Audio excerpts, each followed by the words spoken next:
Welcome to AHG Connects, where voices, information, and resources are empowered intentionally.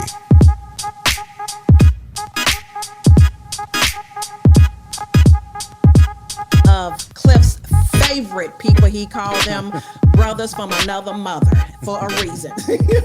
He has known them for a lifetime, and and Cliff does not cut corners. If he love you, he'll give you the shirt off his back, and if he doesn't, stand back, because it ain't gonna be nothing nice. So it is my distinct honor to introduce advisory board, America's Heroes Group advisory board member, the Honorable Congressman Danny K. Davis. And the one and only, seriously, the Honorable Congressman Jim Clyburn from South Carolina. Welcome, welcome, welcome, welcome. And sir, before it's over, I would like to ask you to become an honorary advisory board member as well. These are the two favorite congressmen in my lifetime. Oh, yeah. Exactly. So, y'all, exactly. As long as I don't have to go to a meeting. You don't have to go no meetings. You can join your brother, Congressman Danny Davis. Absolutely. That's right. So, Cliff, what you want to say to your brothers from another mother? Oh, I just love them. They have done so much for so many. Yes.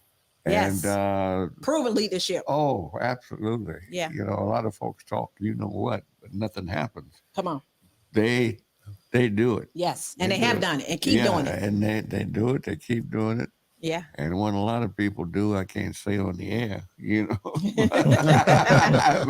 Yeah. But you know what I'm talking about. Absolutely. These they're great. Yeah, they are. Yeah. History. Yeah. Oh, it's history. That's what it is. So, Congressman Claiborne, kick us off with the HBC, the $50 million donation from President Biden. I mean, seriously, and the invitation for the first time in history to the Oval Office. That was huge.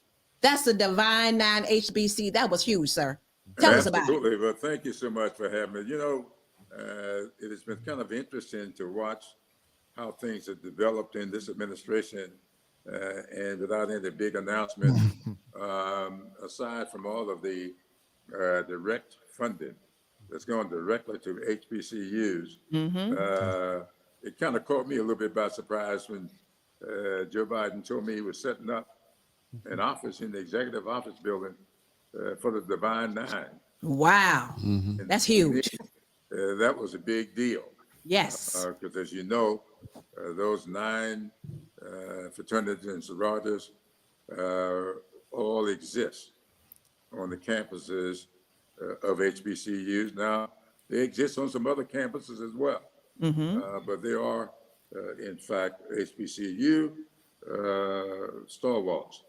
And so this administration has done tremendous work for HBCUs. But before I get too far in that, let me just say how much I admire and respect Cliff Kelley. Now, wow. What he will not tell you, I will tell you, we were young Democrats together. Tell it. It's kind of strange for anybody as you look at us and think we were ever young anything. And Cliff, if all goes well, on the 21st, just a few days from now, I'm going to celebrate the 45th anniversary of my 39th birthday. Happy birthday to you, sir. Happy birthday. Thank you for telling me that. I know what I have to do. Thank you. Oh, my gosh. Yes. But let me say something about HBCUs that I like. It's a little story I like to tell.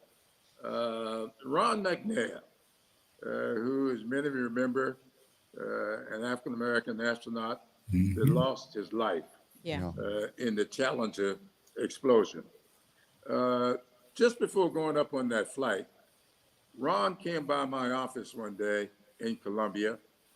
He had just been interviewed by the University of South Carolina for a permanent job as a professor on that campus. This was going to be his last flight, and he was going to a professorship at the university. On that particular day, Ron said to me, he said, you know, everywhere I go, people introduce me as this PhD from MIT, PhD in physics from MIT, He said, but that's not what made me who I am today. He says, it was those 4 years on the campus of North Carolina A&T where I had professors who understood what it was like to grow up in a little tobacco town in South Carolina, Lake City, not being allowed to use the library, coming to college deficient. They understood what my background was. They understood what it was like to have my kinds of experiences. And it was the attention they gave to me that turned me into the student that was able to get a PhD in physics from MIT. Wow. And that's what HBCUs are all about. That's right. They get That's right. young people, for instance, off the coast of North Carolina and South Carolina, where we are called Gullah, and my late wife was Gullah. From the coast of Florida and Georgia, where they're called Geechee. And they turn those students who are, I call diamonds in the rough, and they turn them into highly productive citizens. So when I look at people like John Thompson, who chaired the board of Microsoft and graduated from Florida A&M, an HBCU. Wow. And I can go through many, many highly successful people who, but for those small classes and personal attention they got from teachers and professors with similar backgrounds as they have, they tell you what HBCUs are all about. Joe Biden understands that, and that's why he just didn't directly fund HBCUs, but set up an office in his executive office building for the Divine Nine to operate out of. Wow. So That's historic. That's great. Yeah. Wow. Congressman Davis? Well, you know, the Divine Nine has been so instrumental. As a matter of fact, many people think that I live in Chicago, and I do live in Chicago. Congressman Davis. But I really grew up in rural America. Right. I grew up in the state of Arkansas. We always say that it's the only state in the Bible. Noah looked over his ark and saw. And so I, like many others, came from an HBCU, the University of Arkansas at Pine Bluff. Of course, when I went there, it was Arkansas A&M College. And I went there, let me tell you, with $20 in my pocket and a $50 scholarship. Wow. Not only did I go there, but I've got 6 brothers and sisters who all of us went there at one time or another. And so the HBCUs have been so instrumental. Of course, we never had as many as they got in South Carolina and all those kind of places where Jim and other folks, but you know, I get mistaken for Jim a lot. You'll be twins. You guys are twins. Danny being Uncle Danny being, I mean, Congressman Davis being Congressman Davis. Well, I don't worry about correcting them and all that kind of stuff. I just take the accolades and say, thank you very much. There you go. It's good to know. But I can tell you, I agree with them that Joe Biden understands what life has been like for African Americans in this country. Yes. And so the legislative initiatives that he has generated, and they keep coming, and they keep coming, and he keeps continuing to make sure that they are there. And of course, that's just one of the reasons that I'm a big Joe Biden fan. I don't make any mistakes. I don't make any doubts about it. I don't equivocate. I don't do this. I don't do that. Where I am is where I am, and what I do is what I do. But I also know that these schools, and I've been around many of them for a long time. As a matter of fact, when you get right down to it, I think I'm older than Biden. I'm older than Clyburn. I'm older than a lot of folks. And of course, I remember that my last campaign, I had 4 individuals who were all bright, intelligent. They were running against me. They were going to knock me out the box and all of that.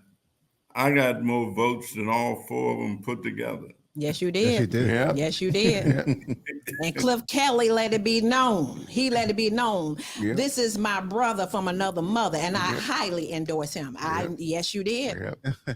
Well, age is good. It's wisdom. It's a wonderful thing, Wisdom Congressman is Davis. It's a important. wonderful That's right. thing because as a child growing up in Grenada, Mississippi, as a little girl, I remember the looks you would get when you were bad or when you were good and you had a good report card. The seniors validated you with their love in a constructive way. I come from that fabric of honor and respect in the community and how they all work together because all we had was each other when you couldn't go across town to go into some of these swimming pools and anything else. So I come from that and I understand it. And I will always embrace seniors, if you want to use that word, because that's where wisdom come from. Right. You can't teach something that you don't know. I heard Reverend Barrett say that, my godmother. You can't lead somebody where you haven't gone. I heard Reverend Barrett say that, my godmother. Beautiful. So I follow what I have learned from you, Congressman Davis, from Cliff, from others, because you guys allowed me to sit at your feet and talk to me and embrace me. And so there, I got your wisdom. I got your wisdom, and I was allowed to implement it and understand it. So I am extremely grateful. Congressman Clyburn, you talk about a lot of good things, and I really appreciate the work you've done. I've kind of studied your career as well. One question I would have for you is, how do we get more Black men into college? Ooh. And also, and now with affirmative action being gone now, do you see HBCUs as pretty much the way forward for African-American males to get more African-American males in college to reverse that trend of the decreasing graduates that are Black and brown that are men? Absolutely, and I'm glad you mentioned that. As Danny said, there are 8 HBCUs in South Carolina. 7 of those 8 are in my congressional district.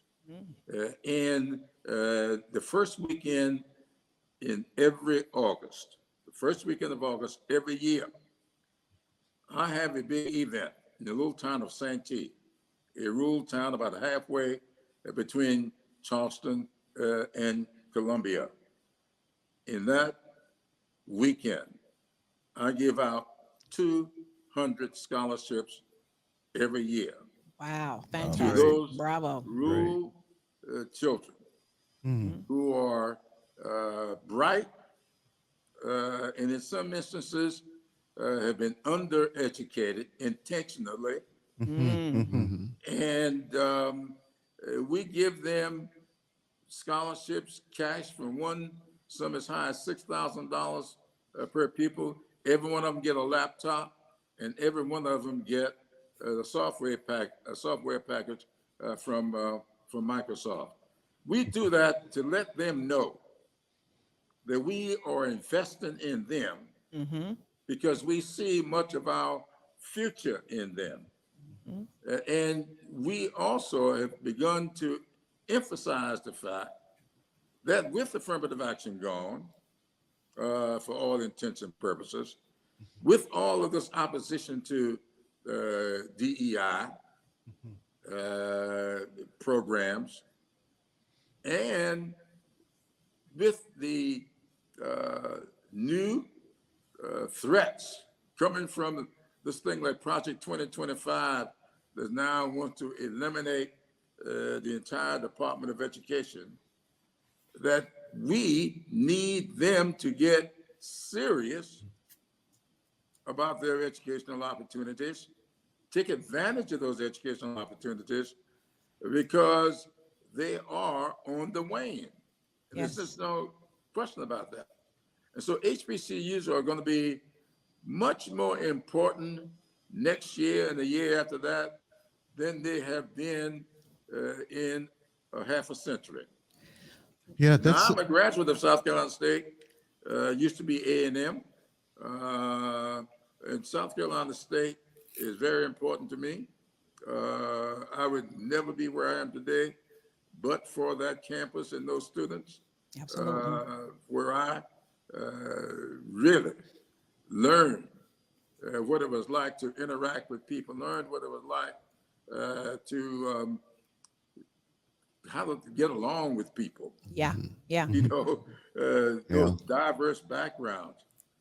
And I learned it right in my house when I met my wife on that campus in jail. Don't y'all laugh at that now. I won't laugh at. That's a great first I date. get it. That's I a get great it. first date. Yeah, I get it. Well, Let me tell you, we tomorrow- stayed 58 years, so jail must have done something good. that's all right. Yeah, that was passion connected. And you got to Well, you know- just teach the children on Friday and Saturday. I've got a Raising Our Sons conference at Malcolm X College, and we're going to be there all day Okay. on Friday, all day on Saturday. Okay. And we've got young males. This is all about boys. It's boys and young men. And we're going to spend 2 days doing all of the things that you do. And of course, you know that in addition to the HBCUs, we've established another group of colleges and universities called PBIs, predominantly Black institutions. Okay. And of course, in Chicago, we've got a bunch of those. We've got, of course, Chicago State, Malcolm X, Kennedy King, Olive Harvey, South Suburban College. We had the East West University, as well as Robert Morris College before they merged with another institution. So starting young people early,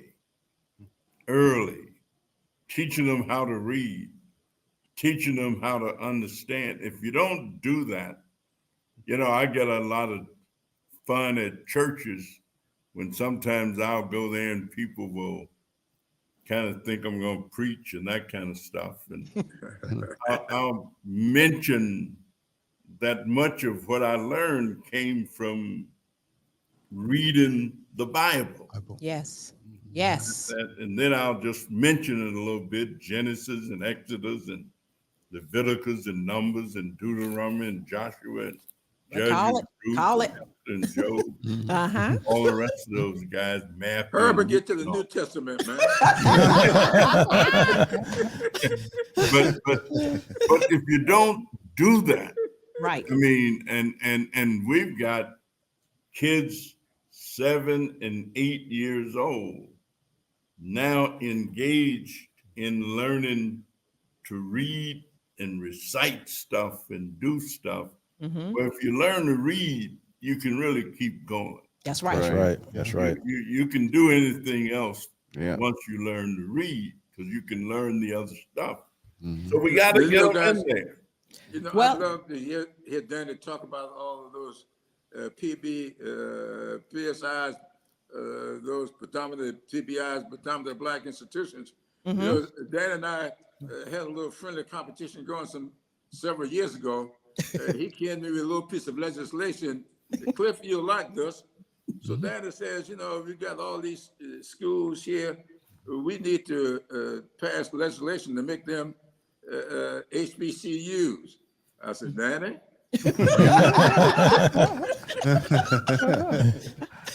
But to your point, Congressman, the PBIs became PBIs because a lot of white students started going to those colleges because they had good Absolutely. education. When the economy tanked and started getting worse and it became harder and harder for people to get education, you saw an influx. I remember when Chicago State was an HBCU. Yeah. And then I just now watched it become a PBI. And one But of you the know, you things got is- to have the history. I told Daniel, when you get the history, come back and talk to me.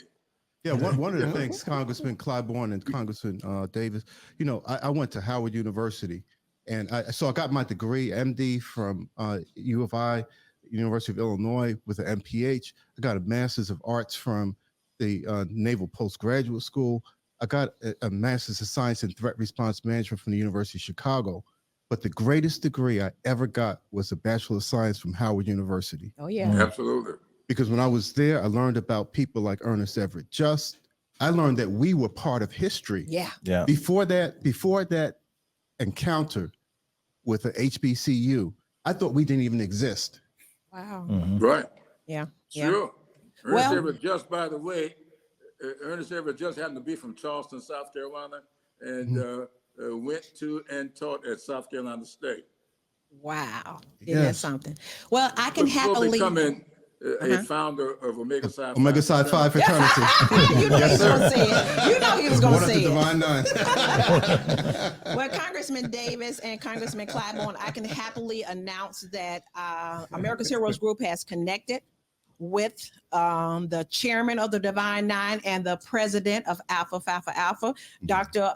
Willis Lonzer, in regards to making steps to implement a program and show on America's Heroes Group called HBC, the Divine Nine, and how the GI Bill can come in and incorporate it in terms of helping to make pathways for high school students to understand and get connected and become educated. So I am directly in communication with the chief of staff, Ena Clark Bay, who's Congressman Davis' alpha brother, is in direct communication with Dr. Willis Lonzer.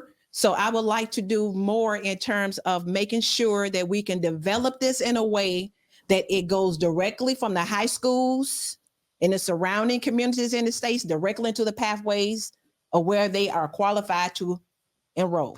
So just wanted to make that announcement. We are connected to your chairman of the Divine Nine and the president of Alpha Phi Phi Alpha. Office. Well, that's great. That's all right. We're going to make Percy Julian's house, Dr. Percy Julian's house in my district, a national historical site. And of course, you know, without him, folks with these backaches and all those kind of things couldn't do the rub. He's the cortisone guy. And we're going to get the Divine Nine actively involved in helping to make us do that, because it should be a historic site, and we're going to make it one. Yes. Well, That's great. Congratulations. you got a program and show right here to put it on, right here. Absolutely. Yes, sir. I'm glad to see Danny getting caught up. We did that for Carter G. Woodson here in Washington, D.C. several years ago. The father of Black history, who just happened to have been in Omega. he keeps naming the Omegas. Go ahead, Congressman Claiborne. Call the roll. They lived in Chicago. Really did. Absolutely. I tell all these guys, I don't know why they keep postponing the journey. They're all going to end up in Omega chapter. That's true. Okay, now. We're all headed. Postpone it as long as you can, though. Yes, sir. Well, I can honestly tell this story too as we're wrapping up. Cliff and I was having dinner one night at Pearl's place on 39th and Michigan, and it was a lot of Omega men having a meeting there. And so one of them walked over to the table where we were sitting at, who knew Cliff very well, and said, "Cliff, let me see what I can do to make an invitation for you to become an honorary member." And Cliff looked up and smiled. I said, "Yeah, because he knows your characteristics. You are an Omega. Yes, you are from your yes, he knows that." So yeah, there you go. And if I can honestly say, Dr. Arnold is an alpha if I ever seen one. Oh no, I'm not. Oh yeah, you are. No, I'm And headed Sean- towards Omega chapter. And Sean I'll be is doing a that Kappa next all month. day long. Yeah. Sometimes she gets delusional, so I'm walking on the right path. you gotta go past some of the things she might say. So Congressman Claiborne and Congressman Davis, whatever you guys need me to do, I will follow up with your communications directors, and whatever it is, you're welcome. This is your platform. And let me say this, Yeah. you are great. You are too, babe. You are great. You are This too. lady, ooh. But I also want to say, I just deeply from my heart, because I'm a veteran and we're combat veterans. Yeah. And from my heart, the work that you are doing is so important. That's why people put their blood on the line and died overseas for congressmen like you. Yes. The two of you who are trying to keep democracy sacred for the people. Yes. I mean, you devoted your entire lives to that. And I just want to thank you. Thank you. Thank you. They do have a title of being called champions of veterans, both of them. Oh yeah, absolutely. Yes. Thank you guys. I'm telling you, that PAC Act that all of you I know very familiar with. You know, I've got another bill that I've just proposed. I know our time is out there. I want y'all to take a look at. Okay. We're trying to make up for those soldiers who came back from World War II and were denied the GI benefits for education and housing. We've got a bill that's a hearing is going to be on the 12th. I believe we have a public hearing on it to rectify some of those problems by allowing the descendants of these children to get the benefits, equitable benefits that would have been passed on to them if their parents and grandparents and great-grandparents had been allowed to get the GI Bill. Wow. So that's something that you all may want to take a look at. Yes, sir. I'll follow up And with we your got to come back on our show to director. talk about Absolutely. that, because that's something that's really critical, because people don't know that history. Yeah. Right. Well, they will now. Yeah, America's Heroes Group. You mentioned Mississippi. Yes, sir. The first Yes, sir. 3,200, the first 3,200 people that got the GI Bill from Mississippi after World War II. Yes, sir. Of the first 3,200, only 2, not 2%, only 2 went to African Americans. Wow. Yes, sir. Thank you guys.